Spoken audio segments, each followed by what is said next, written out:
자, 시청자 여러분 궁금하지 않으셨습니까? 지금 이제 추석 오늘 당일인데 조국 장관이 9일 날 임명이 됐고 그 이후에 우리 국민들은 뭐 저 같은 우리 국민들은 이 조국 장관 임명에 대해서 어떻게 생각하고 있을까? 뭐 그 전에는 뭐 여러 가지 여론조사가 많이 나왔어요. 임명되기 전에. 근데 임명된 그 후에 여론의 흐름은 어떨까? 자, 김민지 기자, 조사 결과 나왔다고요? 네, 여론조사 결과를 살펴보니까 조국 법무부 장관을 임명한 것은 잘못했다라는 의견의 과반을 넘었습니다. 51%가 잘못했다라는 의견에 이제 표를 던졌고요. 38.9%가 잘했다고 대답했고 10명 중 1명은 뭐 모르겠다거나 대답하지 않는 그런 답변을 보였습니다. 예, 저게 이제 9월 11일 양일 조사입니다. 9월 9일 임명이 됐고요. 그 이틀간의 조사라는 거 좀 눈여겨보셔야 될 것 같고요.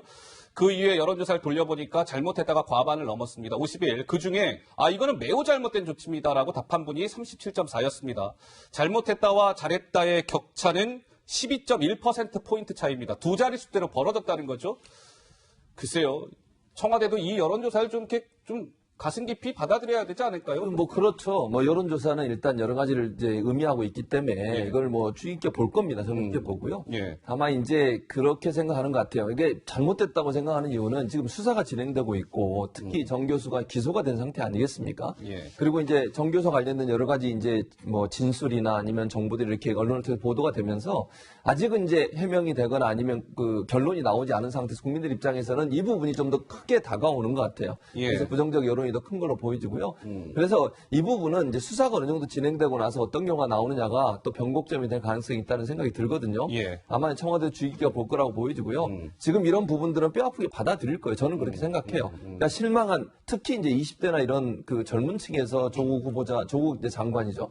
장관의 그 청문회 과정에 있었던 여러 가지 논란 때문에 실망한 부분이 많이 그 부분에서 많이 빠졌어요. 예. 전체적으로 지지가. 그래서 그런 부분은 저는 청와대도 뼈아프게 본 거라고 생각합니다. 그래서 아마 다른 조치로 젊은이들에게 정말 희망을 줄 수 있는 제도나 장치나 이런 부분들을 많이 마련할 거로 생각이 되는데요. 예. 지금 상황에서 청와대가 일단 지켜보면서 검찰 조사 결과 어떻게 나오느냐를 볼 것 같고요. 검찰에서 만약에 조사 결과 어떻게 나오느냐가 또 한 번 변곡점이 돼서 예. 뭐 또 한 번 출렁일 가능성이 있기 때문에 그 대목까지는 조금 지켜보지 않겠나 이런 생각이 듭니다. 그렇다면 조금 전 여론조사는 이제 조국 장관에 대한 임명에 찬반을 묻는 여론조사였고 이번 조사 한번 주시죠.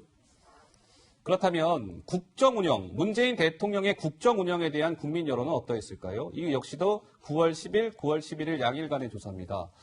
문재인 대통령께서 국정운영을 잘하고 있다고 생각하십니까? 국민 여러분 물었더니 못했다라는 의견이, 잘못하고 있다라는 의견이 역시 과반을 넘었습니다. 53.3%, 잘했다라는 의견은 44.8%였어요. 부정평가가 8.5%포인트 높게 나왔습니다. 이게 KBS가 한 여론조사인데 KBS가 문재인 대통령 취임 후에 여론조사 돌려서 부정평가가 긍정평가를 앞선 게 처음이라고 하더군요. 자, 문재인 대통령의 지지율 추이 어떻게 변화할지 저희가 좀 관심 있게 지켜봐야 될 것 같고요. 또 하나. 자, 김민지 기자. 이제 추석 지금 우리가 연휴를 지나고 있는데 문재인 대통령이 국민 여러분들에게 추석 인사를 건넸는데 그 키워드는 뭐였습니까?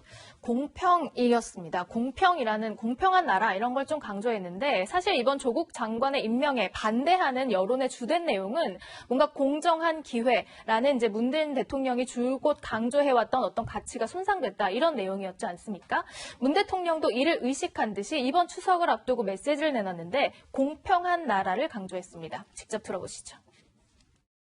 우리는 지금 함께 잘 사는 나라를 위해 새로운 길을 가고 있습니다.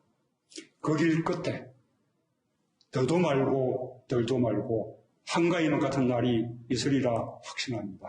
보름달이 어머니의 구건등과 작은 창문에까지 세상을 골고루 비추듯이 국민 모두에게 공평한 나라를 소망합니다. 네, 문재인 대통령 이번 추석 인사의 일성은 공평한 나라였습니다. 9일날 조국 장관을 문재인 대통령께서 임명을 했고요. 그 다음날 내놓은 추석 메시지의 키워드는 공평한 나라였습니다. 많은 분들이 참 많은 걸 생각하게 하는 문재인 대통령의 추석 메시지다라는 평가가 나오더군요. 예. 그러니까 원래 이제 뭐 문재인 대통령뿐만 아니라 역대 대통령들 보면 추석 메시지, 설 메시지는 그냥 좋은 얘기 하는 겁니다. 뭐 설에 새해 복 많이 받으세요. 그래, 뭐 돈 많이 벌고 공부 잘하고 얘기하잖아요, 어르신들이.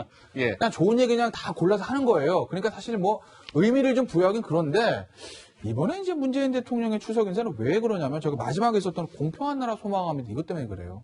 그러니까 지금 조국 장관에 대해서 뭐 임명을 찬성하는 분도 있고 반대하는 분들도 있지만 반대하는 분들이 조금은 높았던 것 같아요. 여론조사를 보면. 뭐 약간 퍼센트대 차이는 좀 있지만. 근데 반대하는 분들의 얘기들 보면 이제 공평, 기회 이런 것들 얘기하는 거 아니겠어요? 특히 이제 20대 청년층들이 예. 뭐 서울대학교에서 촛불 집회하는 학생들 그런 얘기를 하고 있고 만약에 지금 조국 장관의 임명을 하지 않은 상태에서 저 얘기를 하면 울림이 있죠. 본인이 했던 행동과 대통령의 임명권과 대통령 추석 메시지가 일치하니까요. 그런데 공평, 공정한 기회 이것 때문에 조국 후보자가 장관 되는 걸 반대했던 분들이 많은데 그런데 임명을 했어요. 그리고 그 다음날 나서 내놓은 추석 인사. 메시지가 공평한 나라를 소망한다는 거니까 이게 방금 최근까지 있었던 대통령의 인사권과 메시지가 좀 맞지 않는 게 있거든요.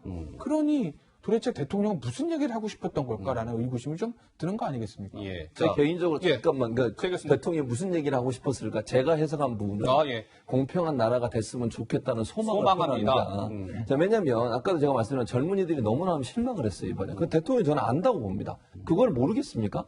그 실망 젊은이들이 얼마나 실망을 했으면 그런 집회도 하고 하겠습니까? 그런 부분을 대통령이 알고 본인이 어쩔 수 없이 불가피하게 조국 장관을 임명했지만 그 젊은이들이 느꼈을 아픔과 상처를 어루만져주고 싶고 앞으로 남은 기간 동안 그 일을 하겠다고 하는 소망을 담았지 않았나 저는 그렇게 봅니다. 알겠습니다.